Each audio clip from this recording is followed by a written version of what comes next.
ઘણા લોકો મને ક્વેશ્ચન કરે છે કે 149 પે કર્યા પછી બીજું કોઈ ઇન્વેસ્ટમેન્ટ છે? તો ફ્રેન્ડ્સ, સાચું કહું તો આ દુનિયામાં કોઈ પણ બિઝનેસ ઇન્વેસ્ટમેન્ટ વગર શરૂ થતો નથી. તમે કોઈ સ્ટોર લો છો કે પછી કોઈ સ્કિલ્સ શીખવું છે તમારે, તો એના માટે તમારે કંઈક લગાવવું તો પડે જ. પરંતુ ડિજિટલ બિઝનેસ એ એક એવી ઓપોર્ચ્યુનિટી છે જ્યાં નાનું ઇન્વેસ્ટમેન્ટ પણ મોટું વિઝન. આજે બધું જ ડિજિટલ થઈ ગયું છે.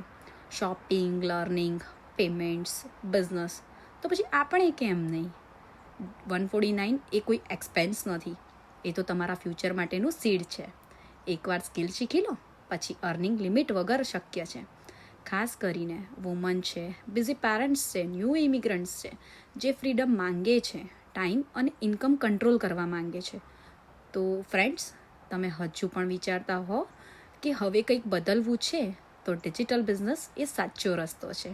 હું તમને સ્ટેપ બાય સ્ટેપ ગાઈડ કરીશ.